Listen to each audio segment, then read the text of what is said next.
And it is a pleasure to be here with Adam Grant, who just rocked the house with his keynote. Adam's one of the world's 25 most influential management thinkers and listed on Fortune's 40 Under 40. He's the author of New York Times best-selling books Originals, Give and Take, and Option B. His TED Talks have been viewed more than 7 million times. So live stream, let's beat that today. Please say hello to Adam Grant. Adam, thanks for joining us Thanks, today. Pep. Glad to be here. It was a fantastic talk, by the way. Now, for those that didn't see the talk because you're live stream, I'm going to reference it, and you'll just get it from context. I first want to start by saying I'm just the kind of nerd who did know that was the Imperial March from your clapping. Yes, yeah, Darth Vader. Yeah, well done. Yeah, absolutely. Have you ever heard the key shift where they play it in major? No. Go online. It's worth look a nerd's look.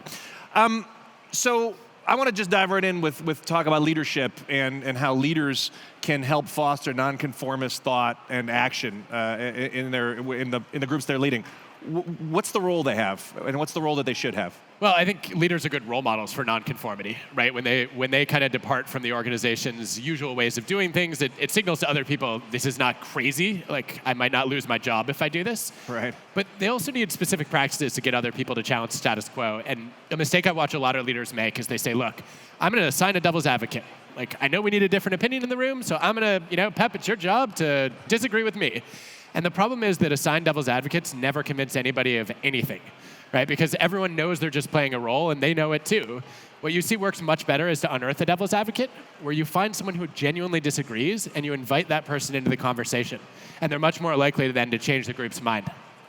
And how about from the other side of it? What do you do when you're in an organization? Your leader obviously is a conformist. He's kissing butt upstairs. What do you do to make the environment more hospitable to your original ideas? I think one of the best ways to have influence is to ask for advice. So I'd go to your leader and I'd ask, okay, here's this idea I have. I don't want to waste your time with it. Do you have a sense of people I should talk to in the organization who might be good supporters of it? And then you get the leader's stamp of approval to go and try to find the people who are already driving original thinking. So it's a with permission end around is what it is. It's both. Yes. I like that. What about the values and behaviors of groups that leaders should be encouraging? What do you think are the right values, the right behaviors? Well, one of the things I worry about most actually is leaders who have too many values. So when I work with organizations that have 10 or 12 values, it's way too many.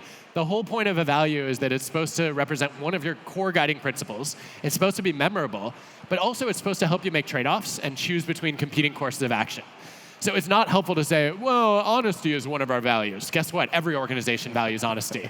What you want is, well, what's more important to us, honesty or loyalty? So that when I face a dilemma about which should I do, the values of the organization guide me on which direction to go.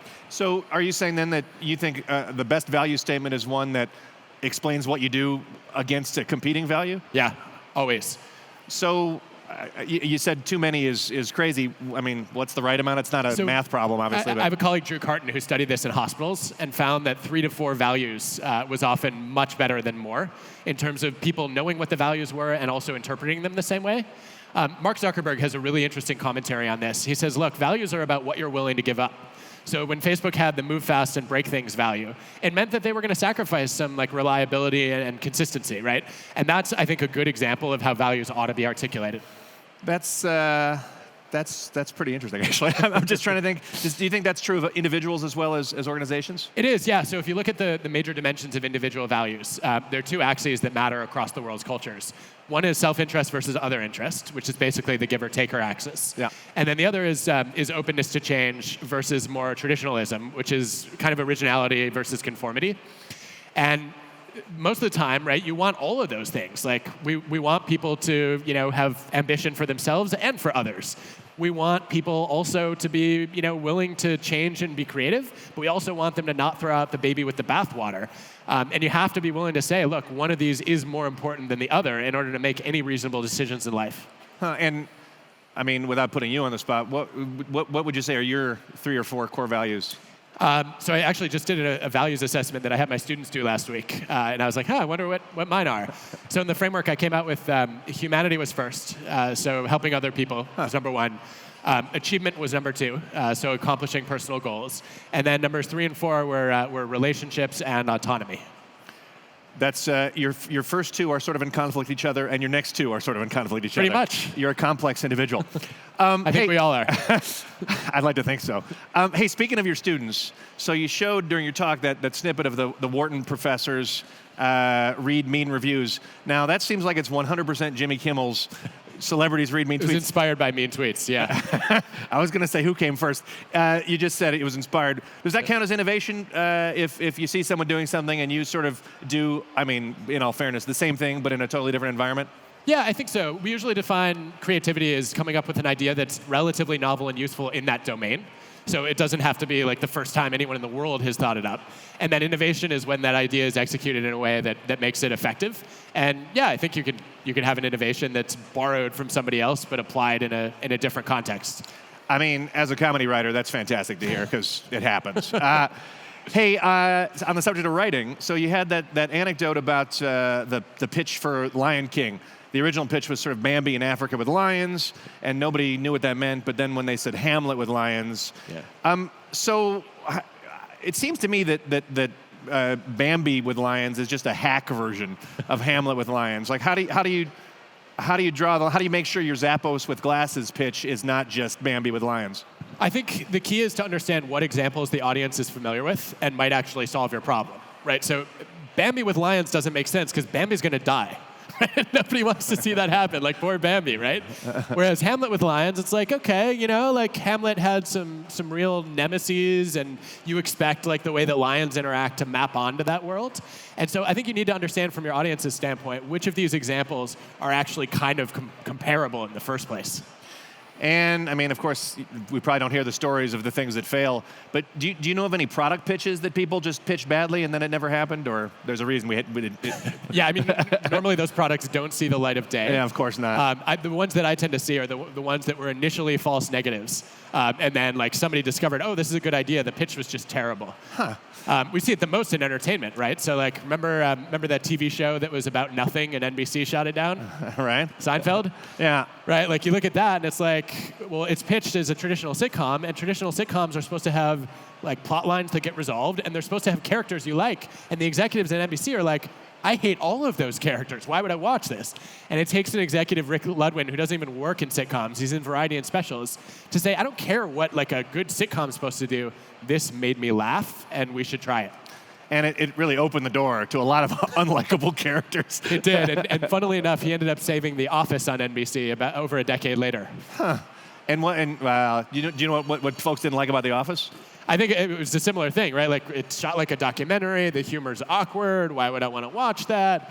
And I'm sure this will work in the UK, but here, no. Clearly. So I've always you talked about the wrong foot advice that sometimes it's a good idea to make your pitch by saying your flaws. Now I've always been a big believer that people bond more when they share weakness than when they share strength. So I guess I wanted to ask you, outside the pitch room, do you also feel the same way? Yeah, I actually had a chance to live this. So I was asked to teach a class about, this was like a decade ago now, for generals and colonels in the U.S. Air Force. And I was in my 20s, and they have hundreds of hours of flying experience and like billion-dollar budgets. Like, how am I going to convince these people to listen to me? So I opened by talking about all my credentials. I have a PhD. I study leadership and motivation. And the comments were just brutal afterward. They said, I remember one, it said, there was more knowledge in the audience than on the podium. I was like, yeah, that's true. And then another person wrote, I gained nothing from this session, but I trust the instructor did gain useful insight. Oh, dagger to the heart. So I had... By the way, it sounds like they were right. They were totally right. And the problem was I had signed on to do another session for a similar group a week later. So I didn't have time to retool my 4 hours of content. Like what I was putting out there was what I had. All I could do was change my intro. So I went in and I did the opposite. I said, all right, instead of trying to lead with strength, I will lead with vulnerability. And I said, all right, we're going to spend 4 hours together. I know what you're all thinking right now. What could I possibly learn from a professor who's 12 years old? And it was stunned silence. I could only hear my racing heartbeat.